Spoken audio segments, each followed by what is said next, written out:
Good afternoon बच्चों। आज हम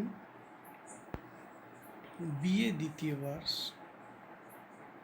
इतिहास विषय द्वितीय पेपर जो कि मध्यकालीन भारतीय इतिहास से संबंधित है, इसमें हम विजयनगर साम्राज्य के बारे में अध्ययन कर रहे थे। पिछले प्रकरण में हमने संगम वंश के बारे में अध्ययन किया। तो संगम वंश है विजयनगर साम्राज्य की स्थापना 1336 ईस्वी में संगम के दो पुत्रों हरिहर और बुक्का नामक दो भाइयों ने की थी और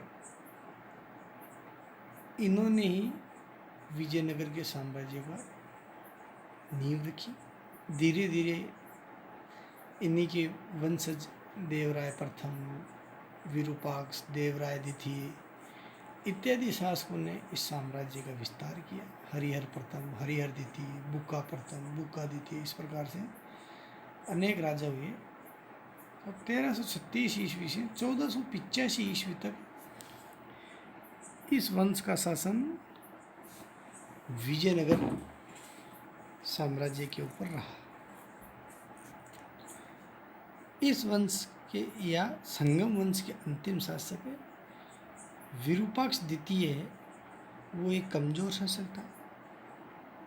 उसके शासनकाल में बहमनियों ने विजयनगर का कुछ हिस्सा छीन लिया। उड़ीसा के गजपति शासकों ने भी जो पूर्वी विजयनगर साम्राज्य का भाग था, सीमांध्र क्षेत्र का, आंध्र प्रदेश और उड़ीसा से लगता सीमांध्र क्षेत्र, उसका कुछ हिस्सा है वो हड़प लिया। उस समय उनके सेनापति है वो थे सालो नरसिंह। और सालो नरसिंह है एक बहुत ही महत्वाकांक्षी व्यक्ति थे। इन्होंने विरूपाक्ष द्वितीय की हत्या करके एक नए राजवंश की नींव रखी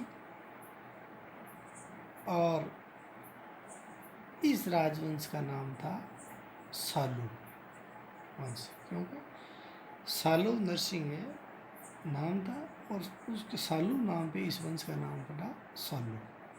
इसे विजयनगर के इतिहास में प्रथम बलापहार अर्थात बलपूर्वक साम्राज्य का अपहरण करने वाला प्रथम बलाहार कहा गया।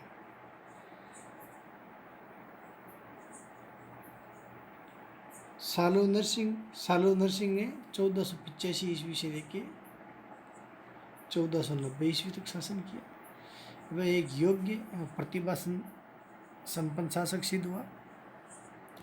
इसने बहमनी और उड़ीसा द्वारा हड़पे गए क्षेत्र को पुनः विजयनगर साम्राज्य में मिला लिया।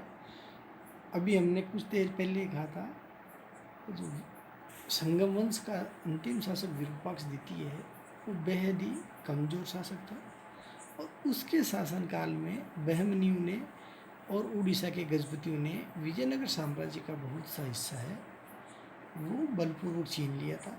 उस हिस्से को सालो नरसिंह ने वापस विजयनगर साम्राज्य में मिला लिया। सालो नरसिंह की 1490 ईस्वी में मृत्यु हो जाती है और इनकी मृत्यु के पश्चात इनका पुत्र इमाडी नरसिंह 1490 ईस्वी से 1505 ईस्वी के बीच में उसने 15 वर्ष शासन किया।